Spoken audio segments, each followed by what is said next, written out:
You're watching Newsday TV. Thanks for joining us. I'm Ken Bufa. George Santos was back in federal court today, and his attorney really wants to focus on a plea deal. Newsday TV's Sherry Einhorn reports. Ex-Congressman George Santos is considering a plea deal, according to his attorney. The former lawmaker was back in federal court today after being indicted on charges that he ripped off donors, misused public funds for his personal benefit, and lied about fundraising during his campaign. He was expelled from Congress December 1st after the release of a scathing ethics report. Santos is facing a maximum of 20 years in prison. A trial date was tentatively set for September 2024, but prosecutors asked the judge to move it up. Defense attorney Joe Murray argued that wouldn't leave him enough time to review the more than 1.3 million pages of documents handed over by the government, especially, he said, since they're in plea talks. Quote, "We are actively negotiating with them. I'd really like to put my efforts into that. I think this could be fruitful if we could focus on it." Neither Santos nor his attorney spoke to reporters after the court appearance. He's scheduled to be back here January 23rd. Now, as for a new trial date, the judge said she would consider it if she had an opening on her calendar, but she did say as of now, it looks like September is it. At the federal courthouse in Central Islip, I'm Sherry Einhorn for Newsday TV. To read the latest on Santos, go to Newsday.com, click Get More below the Newsday TV video box. The New York's congressional maps will be redrawn thanks to a new Court of Appeals ruling. Democrats challenged the current maps, which were drawn by a court-appointed specialist ahead of the 2022 election. The new district lines will be created by a bipartisan panel. The redistricting could benefit Democrats and impact the balance of power in Congress. And police have identified the man who was killed in a hit-and-run in Farmingville. Police say Alberto Perea Vasquez was hit by an unknown car while crossing the street last night at Horse Block Road. Another car then hit him while he was lying in the ground and crashed into a parked car. Now, police want anyone with info to call Crime Stoppers at 1-800-220-TIPS. And an off-duty police officer left his gun in a school bathroom. It happened at Eastport South Manor Junior-Senior High School Monday night. School officials say a custodian found the gun. The district says the off-duty cop, who has been an officer for 23 years, was a parent who had to use the bathroom. The Internal Affairs Bureau is investigating. And the railroad is not doing enough to hold Kawasaki accountable for the long delays in getting new trains on the tracks. That's the findings of an updated state comptroller's audit. The report claims the LIRR failed to require the company to fix defective cars before they're delivered or tell Kawasaki that it would not pay extra costs related to the problems. The railroad has spent more than $730 million on the new M9 train cars. An Easy Pass will be fully online at the Atlantic Beach Bridge starting tomorrow. Drivers will be able to breeze through the toll plaza, which had previously been cash only. Easy Pass holders will still pay $3 to use the bridge, but cash tolls will now cost you $4. And first in Newsday, saltwater anglers can breathe a sigh of relief because state licenses will not be required in 2024. Now, this comes after state officials face widespread opposition to the plan that would have cost anglers $10 a year. Now, money collected would have gone to fund fishing projects such as reefs and piers and more law enforcement. And Albany is giving Southold some help to rein in the town's deer population. Governor Kathy Hochul signed a new law that would allow the town to use licensed professionals to hunt. They would be allowed to use more aggressive tactics like baiting, spotlights, and hunting from public highways. So far, there's been 167 deer-related crashes in Southold this year. All right, let's take a look at your Long Island weather. It's going to be slightly warmer tomorrow, if not the same, but tonight we are in the 30s, as you can see. But tomorrow we do have sun overhead. Taking a closer look at tomorrow, you can see temps are in the 40s with a mix of sun and clouds. It's going to be a nice one.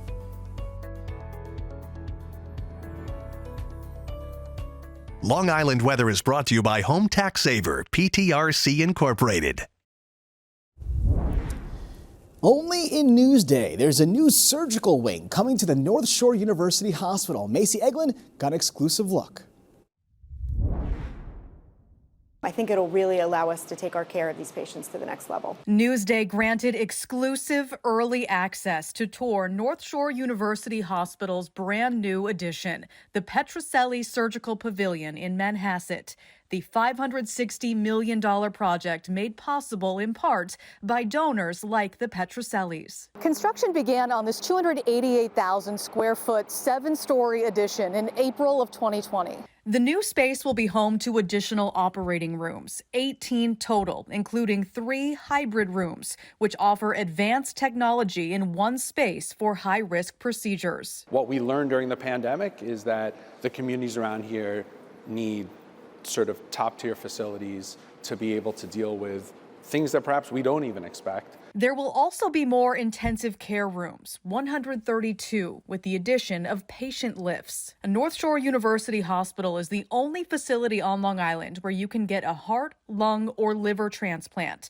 They say this space will allow them to do multiple operations at once and utilize state-of-the-art pump technology on donor organs. We have now advanced to a level where we're putting organs on pumps and keeping those organs essentially alive with, blood flowing through them while they're outside the body. They say with sicker patients coming in and more of them every year, this additional space will be a game changer. When people come, they're gonna feel a difference in the energy. They're gonna see the beautiful surroundings and the new technologies, and they're gonna know that this is the place that they need to be. The pavilion will officially open to patient care in February, and training begins for staff in the coming weeks. Reporting for Newsday TV, I'm Macy Eglund. Let's learn more about this story. Head to Newsday.com.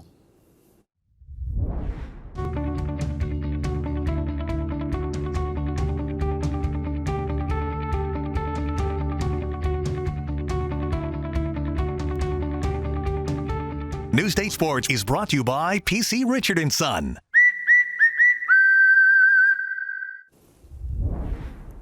A former NBA player is returning to his roots here on the island. Carissa Kelman has a story you'll see only in Newsday. He was really one of the best players ever to step foot on a basketball court in Long Island history. Former NBA player A.J. Price has returned to the place where his basketball journey began. You're back in this gym where you started in high school. What's different about this gym? How does it look different?